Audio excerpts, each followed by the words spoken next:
What's going on, everybody? Welcome back.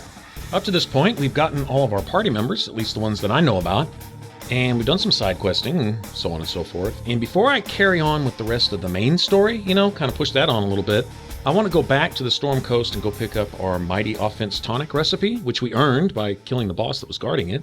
We just need to go back and grab it. And there's some other stuff, in particular a bow for Sarah that I would like to get. So there's a few things we can do there. First, let me talk to Blackwall here. Make her look at it. So much easier to ignore when it's far away. And to actually walk out of it, to be that close.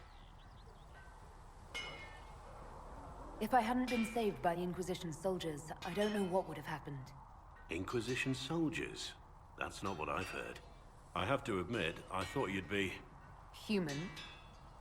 Yes.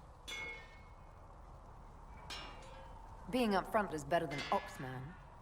It was a foolish thought. Should have known better than to say anything. It's what you do and how you do it that's important. Just one question then. How do you think you fit in with all this? It's been a whirlwind. It's hard to say where I fit. I guess we'll have to figure that out. For me, I'll be satisfied so long as we find the bastards that killed the Divine. They owe us some answers. Talk to him one more time. I've heard rumors of abandoned warden camps all over these parts. If we have time, I'd like to take a look, see if there's anything we can salvage.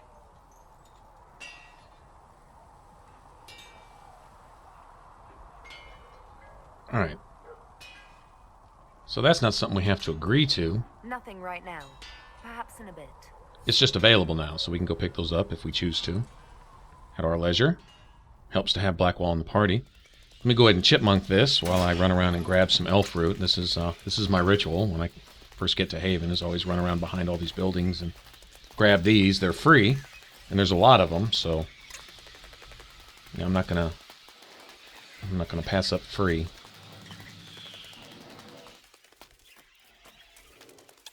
And while I'm at it, I might as well go over here and see what I can upgrade now.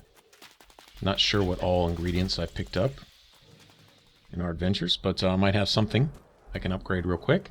Felissa said to check with you to make sure these are safe to serve. Remembering to come back and talk to party members, upgrade stuff when you can, even smith, although I guess later on it becomes a point where I become obsessed with smithing and I spend more time probably in the smithy than I do anywhere else in the game, type of thing, trying to figure out some new concoction for a weapon or something. But for right now, out adventuring, there's so much to do in the game that it's easy to forget that it's a good idea to stop in and check in every once in a while, talk to somebody, hit the potion table, see what we can upgrade. Check the war table for available little missions and stuff. These things can just sit here forever, and then when I come back later, I go, wow, how much stuff could I have right now if I'd remembered to come back and assign somebody to do them while I'm off doing this other stuff. So yeah, I try to keep it in mind. Come back here at least every once in a while.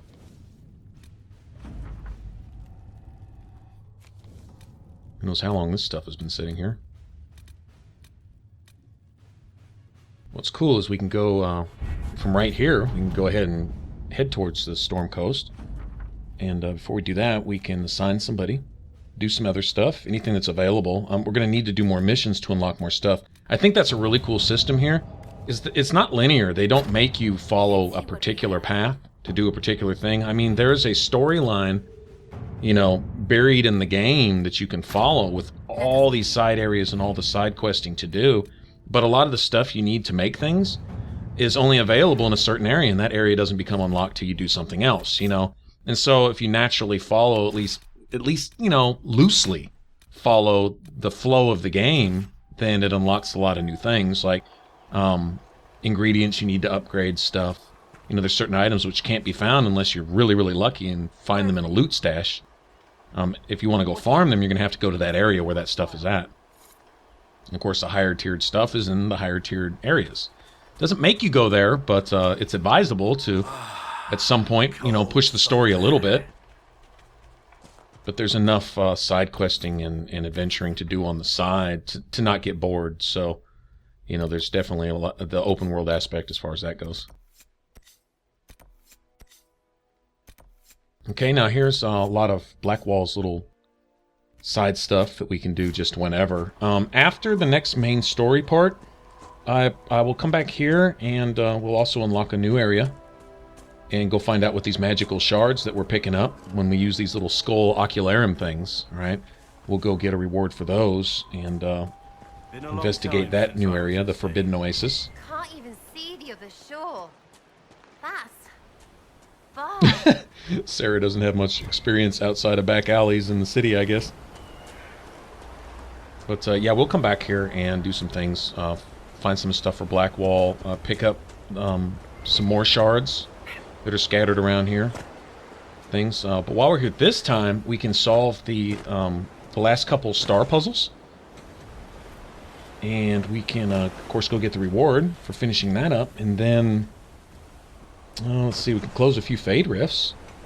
I'm trying not to over-level. I don't want it to be said, well, the only reason you passed that level on Nightmare is you were level 50 and it's a level 8 area. You know, I don't want to do that. So I'll try to, you know, follow the story within the suggested level. They'll tell you, like, the next storyline mission is levels 4 through 7. Well, there's a lot of stuff I'm not doing right now, specifically to not over-level, that I could be doing and wind up being, I don't know, level 10, 11, or 12 before I even get around to it. So what I'm going to do is some basic stuff here.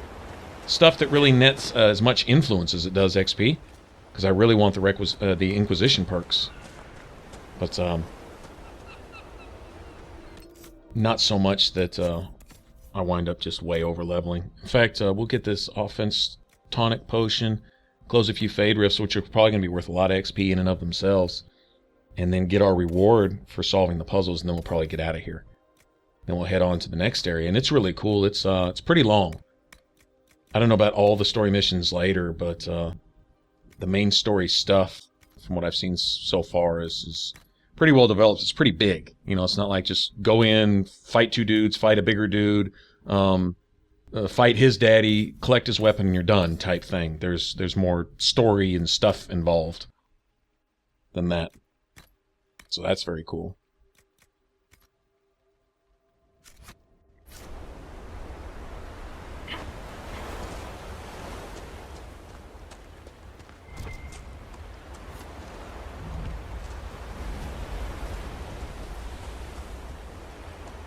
I love how the light filters through the trees, around the rocks. Ambient lighting, I think that's what they call it, is just friggin' amazing. I mean, you can even tell where the sun is filtering through the clouds and stuff, the way the light shifts and things. That's pretty cool. Alright, now these guys, as annoying as they might be, they will give us dragon blood. And they'll also give us dragon scales, which are really useful. But the dragon blood, we're going to need that later. At least one, if not a couple of them.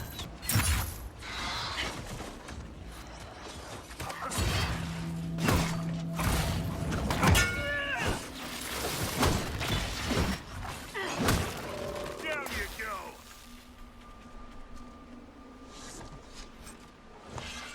Sweet.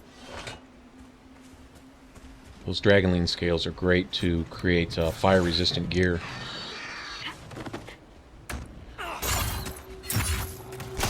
Ouch.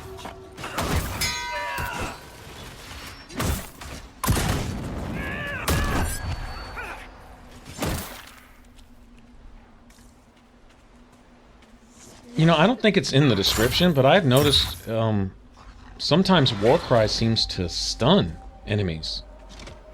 I mean, just straight out knock them down or knock them back. Seems to. I don't know if it's supposed to. Maybe it's written there right in front of my face, and I just haven't seen it. But I don't recall reading that anywhere. Not in the description or anything.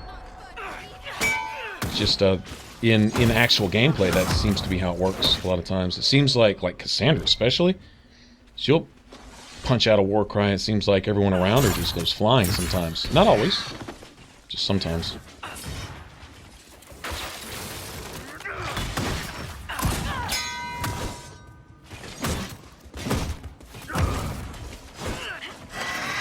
Just a note for you guys, it seems to work with these dragonlings also, but it's especially effective with bears. If you can goad a bear into any of his basic attacks, he's got one where he stands up on his hind legs and then drops and does an AoE that just rapes everybody around him. But any of his other basic attacks, if you can goad him into one of those and then block it, now I'm speaking towards two-handed warriors now. I do not know if that works with parry with a rogue yet. I haven't extensively looked into rogue play. My next character should be a rogue, actually. But with the two-handed warrior, if you use block and slash, when you block a bear and your counter strike, your counter attack, the slash, it will cause him to stop whatever he's doing and walk in a semicircle. And basically what he does is he flanks you. But I mean, all you have to do is turn around with him. It's not a big deal. But it essentially stops him in his attack pattern and causes him to move around, and that entire time he's vulnerable for attack. Just a little heads up. Next time we fight some bears, which, not too distant future, we're going to be facing a lot of bears, actually. Once we get to the woods south of Redcliffe Farms. I'll try to bring that back up again and show you guys just what I'm talking about. It's really, really useful with the bears. It really, really is, because like I say, if you can get a bear to stop swinging his little paw and doing his thing, it's not so bad. Anytime you can get a few free, a half dozen hits in on him, definitely helps a lot. So, let Solus do his thing, see if he can't get rid of a couple of these guys. That'll work. I think he got a 2 for that time. Now, I'm going to play like a rogue, and I'm just going to get in behind these guys while they're worried about my followers. Yeah, those shades are like two-hitting my followers. These guys are not... I don't even know what level these guys are, honestly. Probably 7 or 8, I'm guessing. Probably.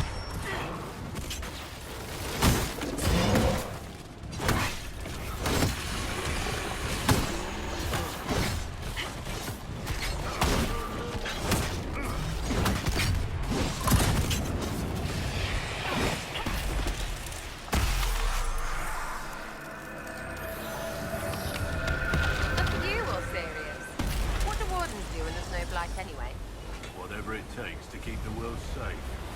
Like join Inquisition. If that was necessary.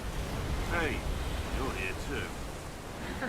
The Inquisition can't be all broody beards like you and Cassandra. She doesn't have the hair for it. Oh, I bet she does. Places. Sarah.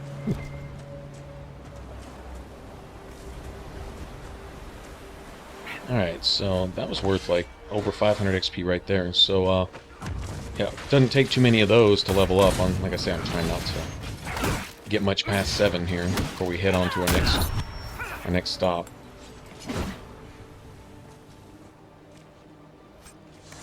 I'm not out just looking for enemies either. Although I will kill as many of those dragonlings as want to show their face. I will definitely take them out because I want their scales. In their blood, mwahaha. You know, I think there's a story. I have a sneaky suspicion that there either is or was supposed to be a story behind that little gold ring.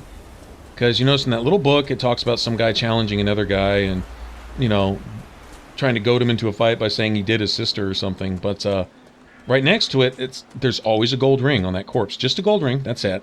And I'm thinking it has some significance. I've tried actually equipping it. It's not an equipable item. At least, not that I can tell, unless there's some certain situation, you know, in which you can equip it, and only then or something, but I don't know. But I just have a sneaky suspicion there's some quest something related to that. Anyway, he also talks about challenging this guy and meeting him at some camp somewhere. So I'm assuming maybe there's a location where there's either a person, an enemy, or an item hidden that has a story behind it or something. I don't know. Okay, this puzzle is probably giving me the blues more than any other one, for whatever reason. Maybe just because I'm stupid, but if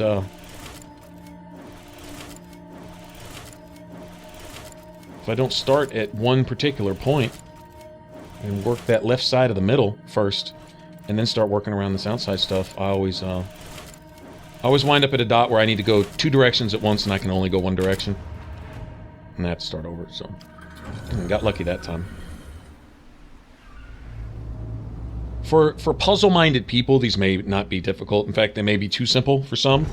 But they're fun. There's to me, they're still fun.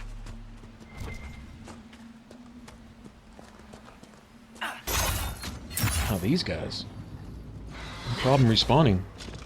That's a good thing.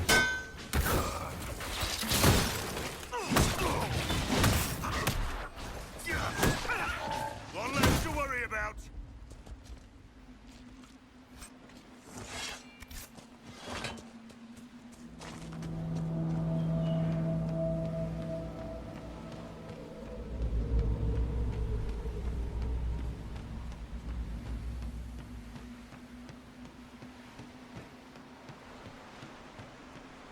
I think we have an ocularum up here.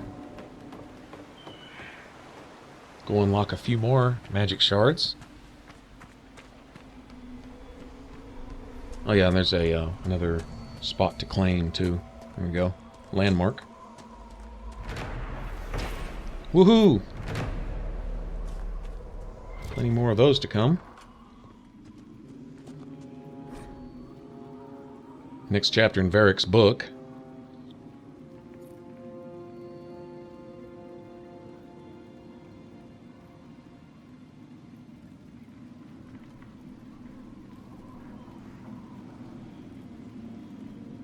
One of my favorite scenes in the game so far is when you first get to the hinterlands with Varric. And you talk to Scout Harding, and he's like, "You ever been to Hardtown?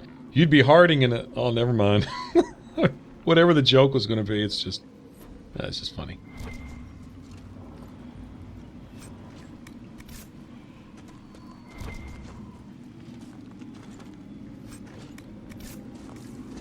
I think that chest always has a potions belt in it, too.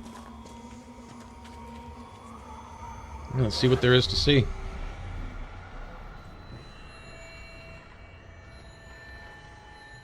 None of these are real hard. See, with the ocularums and the Forbidden Oasis can be a little annoying. Just a little bit.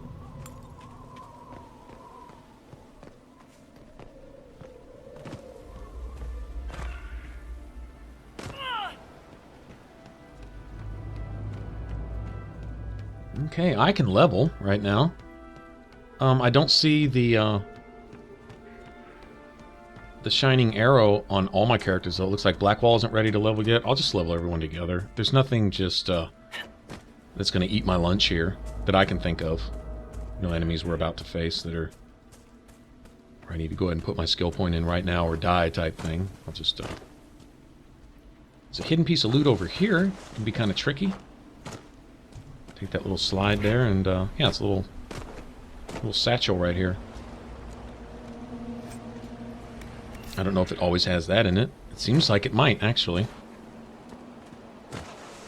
And... Uh-oh. Don't tell me. No. Sweet. Well, the game testers did their job. I can honestly say that I cannot think of one time where I've been stuck in a place I couldn't get out of. And it's not a big deal just to fast travel from a place, even if I was stuck. It's not like the camps are so far apart that it's any big deal that if I were to get stuck in between some rocks, I couldn't just, fast travel the nearest camp. Unless there's an enemy nearby and I couldn't fast travel either, that would be annoying. But, that hasn't happened. And I don't know that I can say that about any other game, but considering the size of this game and the detail, and the variations in the terrain and stuff like that, if that hasn't happened a couple dozen times already is amazing to me. Because I'll explore, I'll even push it sometimes. Fall off into areas just to see if I can get trapped there and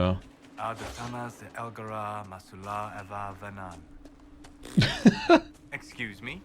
Excuse yourself.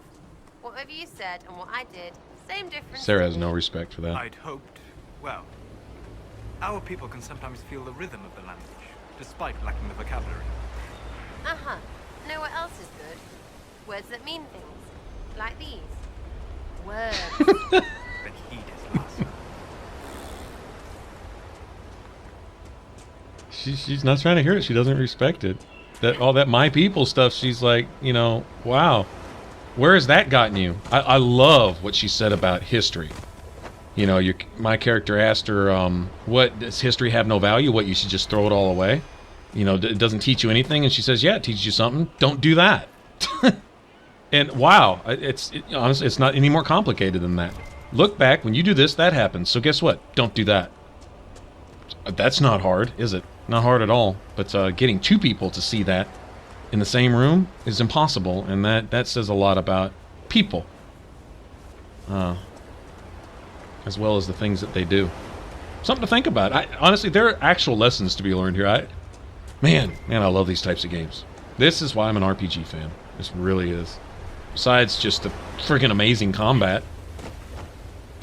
and all that stuff, and the loot and finding things and stuff, but the story and the real life situations that they come up with. I think that's just badass. I think we have a shard up here next to a tree.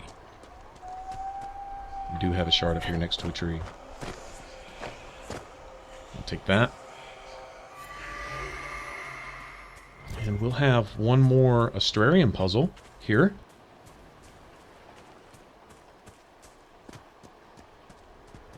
Really cool thing is the last Astrarian puzzle is basically right next to where we need to go to get our Mighty Offense recipe. So we're good.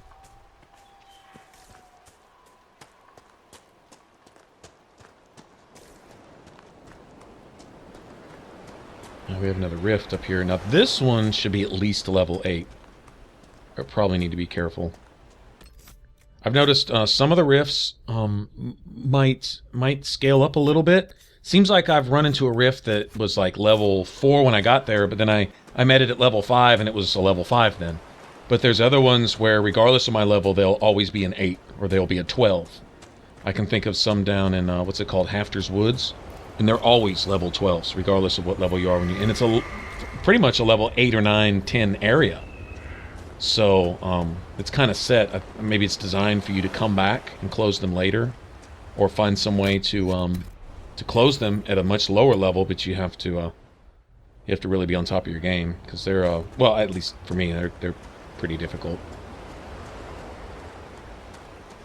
Especially this one in this cave. There's one in the cave there, because you're in this little closed area and there's not a lot you can do but just stand out in the open and have a, friggin' high noon shootout in the middle of the street. Just go Wild West with it, and it's yeah, it's ridiculous. They always spawn these little screechy things that throw icicles at you.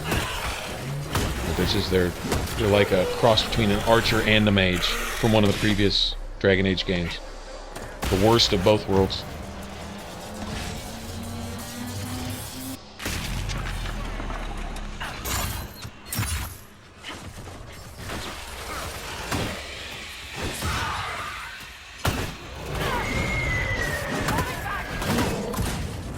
These guys hit pretty hard. As soon as he's gone, we're gonna go ahead and see what we can't do with a little dispel. See if we can't get a twofer here. Maybe. I think so. Yep, looks like it. Sweet.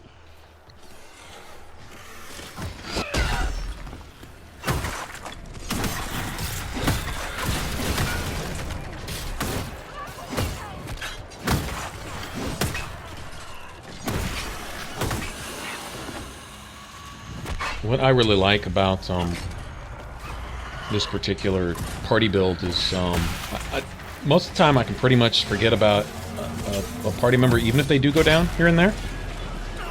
Cassandra wouldn't be going down near as much as Blackwall, I can also say that. But when they do go down, I can assume that whether I have a mage or two mages in my party, whatever, I can assume that my mage will pick that person up. And if I have potions on hand, as soon as that person gets up, he's going to be back at full health again, so it's all good. Right now I've been wandering around a little bit too much, and I'm apparently down to my last potion.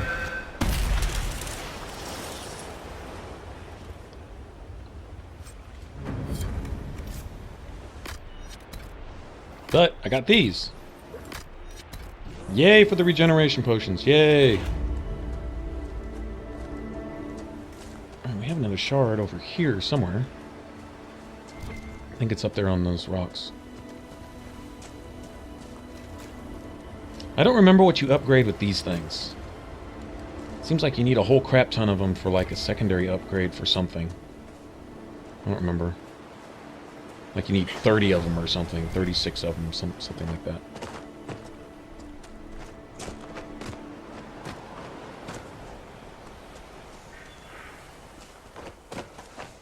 Alright, now we get to do the old Skyrim jump a cliff climbing thing.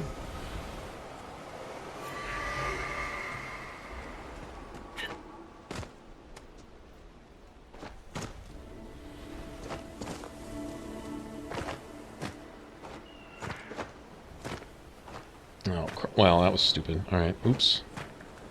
You go just a little bit higher. Problem is, I can't ever seem to follow this trail all the way up. It stops right about here. Let me see. There's another landmark for us to discover up here, too. There's also this cave right here. There's a few loot chests and some enemies and stuff. No enemies whose items I really need right now. And like I say, I will come explore all this much more thoroughly later. If we can get some of this other stuff out of the way, it won't really take as long either. It's just a matter of running around, killing a few things, and picking up what's ever left. Mainly Blackwall's hidden items, his warden stuff.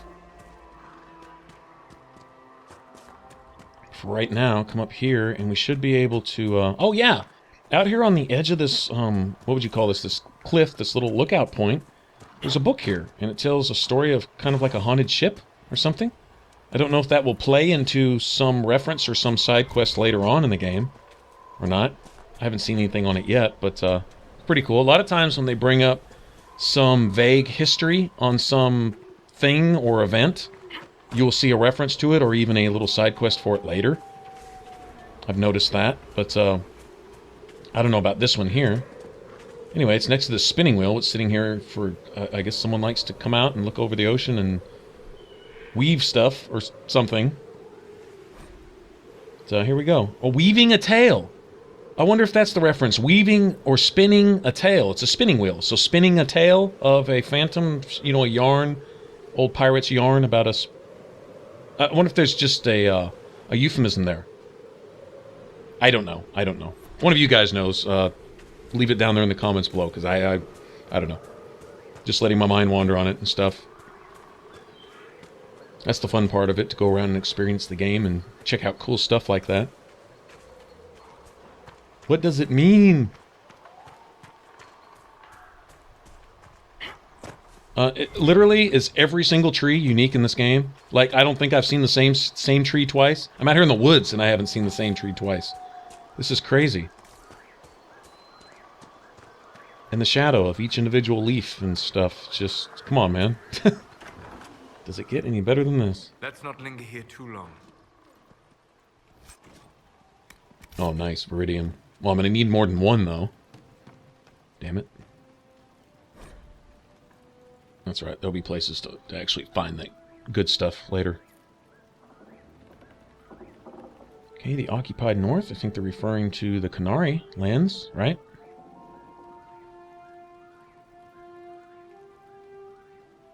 I'm going through this, so any of you who are interested in any of these codexes, I'll try to remember. I think sometimes I kind of fast forward through stuff that I know. If I do that, I'm sorry.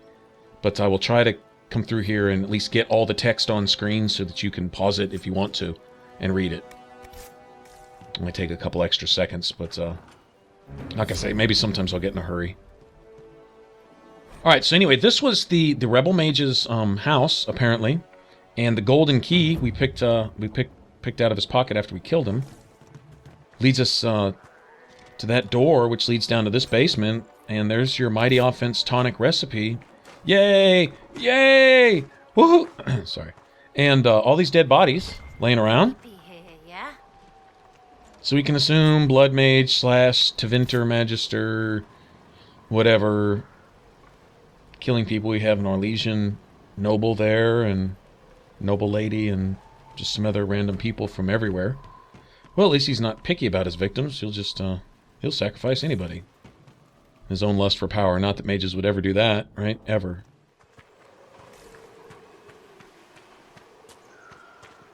With all the debating between the Mage Templar thing going on in the forums, and I guess that would be the result of the release of any Dragon Age game is you have that. It'd be like, Republican Democratic political debate. I mean, there is no win. The debate will never end, no matter how many good points you make, and no matter how right you are. You're not going to get the other person to agree, and that's what, of course, flames people up, is that the other person won't see the absolute common sense that you're preaching to them and agree with you. And, of course, that makes you mad, and then the other person is mad because you're trying to convince them of something that they probably know in their heart is right, but it offends some other ideal that they've lived on all their life, that if they admit that you're right, then that means they're wrong. And if they're wrong, then many other things have to be wrong also, and they can't accept that.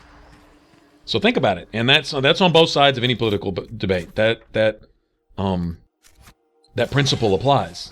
Is that the main reason why these debates get so heated is that the person who's wrong refuses to accept it because it's going to have dire consequences on their life, on their impact, choices they've made, things that they've stood for. If you find out you've been on the side of the enemy all along, on the side of a traitor. We have that right here in the States right now. For those of you in America, you'll know what I'm talking about. Is we have a traitor in office, and wow, just saying that is of course going to create a flame-heated debate. But by his actions, I mean he's fulfilled the definition of a traitor in every sense of the word. I'll just put it that way, in his actions. And some of his prior supporters are finally starting to go with that, because now it's becoming more politically correct and acceptable to do so. But the need to be politically correct in and of itself has led to a lot of this in the first place. Has opened the door for these kinds of corruption to enter into the top seats of government and stuff. And anyway, in the political debate surrounding all that filth, just that crap, that stuff that doesn't go anywhere anyway, no matter how right or wrong you are, it doesn't matter, you're not going to stop it, it is what it is. But around that is, if you find that you've been siding with that all along, and then you realize how wrong and how much harm it's actually done, you actually have to put on the pants of the enemy and wear them. And that's a lot more than many people are willing to take, so they will stand on a principle, no matter how false it is, and no matter how big the error it is, rather than admit they're wrong, because if they admit they're wrong, they have to admit that a great many things are wrong. I think, who was it? The Chantry Priestess that we met in Val Royeaux. If you remember the conversation we had with her after she got punched out by the Templar. I would have liked to kill that dude right there just for doing that. You never hit a woman. But when you're talking to her after she's on the ground, nursing her wounds, she'll tell you, if you're right, then a great many things are wrong. And if they're wrong, then a great many things have failed, or something along those lines. And basically, the amount of humility, the amount of wisdom, the amount of common sense required to admit one is wrong for the sake of being right, it's too much for most people. It's understandable. I think everyone has that to some measure, where you finally draw that line and you say, wow, if I accept this, I'm having to accept that all these other things that I've been accepting up to this point are false. And I mean, that point is being made here in a video game. I mean, talk about writing a heavy storyline, and that's what it's all about. That's when I sit back in awe and I go, wow, that's pretty deep, guys. Okay, now I couldn't activate that landmark or the Astrarium until I get rid of Satan with the paws here, the Devil Bear. Like I've said before, when you see a Fade Rift and you see demons coming out, it's not spawning demons. Those demons are running from bears. The Fade Rift's actually spawning bears. Because no matter how many bears you kill, there will always be two more. Whereas demons, you can eventually get rid of them. They say demons are endless, but I don't know. I've been able to close Fade Rifts and get demons out of the land. Bears, no. For every one I kill, two spawn in its place. Just so you know, bears are Satan. Bears are the devil. Bastards. Bears and archers. Yes, my nemesis. I once saw the Empress's arse. Congratulations. Well, I didn't. I drew it, and someone said it was a good likeness. That's a story about trust. Wow.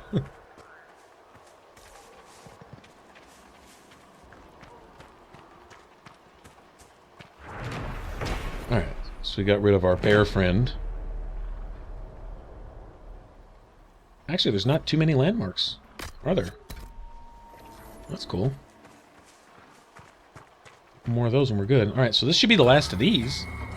This one looks really complicated, but as long as you start at the top and work your way down, just, I wouldn't really recommend getting past an area and trying to backtrack. I would, connect the dots as you can.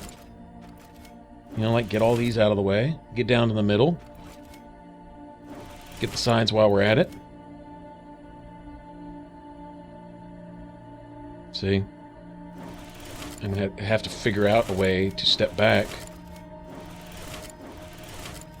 Yeah, best thing is just do them as you go.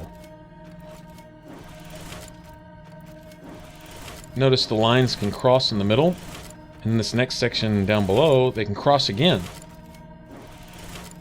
Like right there. Right there.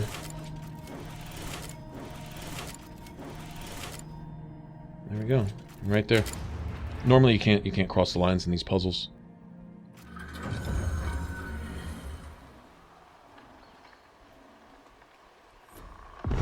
Bellatanus? Bellatanus? I don't know how you'd say that. Alright, so it shot a laser at our reward spot. Should be off in this general direction somewhere.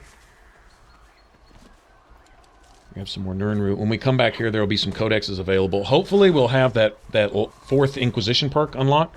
So any codexes we pick while we're off in these kind of out-of-the-way places, we'll get full credit for them.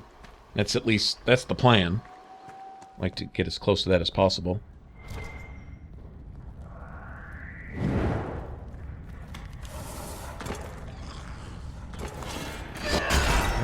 Storm Coast Cave means spiders and deep stalkers.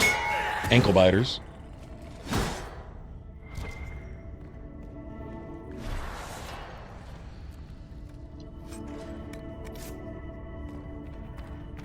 I guess this is another long video. I don't mean to make these long. I try to keep them reasonable. You know, I don't want to bore you guys to death. Of course, if the game is boring you to death, then I guess you wouldn't have started watching, so...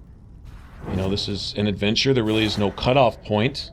I'm getting stuff out of the way. Now, when we get to the next main story line stuff, you know, it'll have particular quests, you know, where there's a start and a stop point, somewhat. Oh, look at that sweet bow. That's much better damage than anything else she can equip right now. As soon as I can get that into Sarah's hands, she can be a little more effective. Alright, let me go ahead and chipmunk it again real quick. I was about to leave right there, and then I'm like, you know... And that's the thing about this game is, I was about to do this, but I could just get that out of the way. And then on the way there, but I could also do this, and next thing you know, you're doing 20 things. And, yeah. You know, 5 hours later, you're not where you had meant to be. First place. But I was thinking, might as well unlock this, get the influence for it, have the camp set up so it's a place I can travel to. If I come back here later, we're almost there at our next perk. After this next story mission, we're definitely going to be there. Alright, so let me re-up my potions, and I'll tell you what, we'll head back to Haven, and we will head off to go see what the Templars are up to, and see if we can get some allies to help us close the breach. How does that sound? I think everybody's set, everybody's full. It's going to be fully stocked before this next mission, because it's going to be brutal. Alright, so back to Haven, back to the war table, and let's go unlock our next story quest. And that's where we'll start on the next one.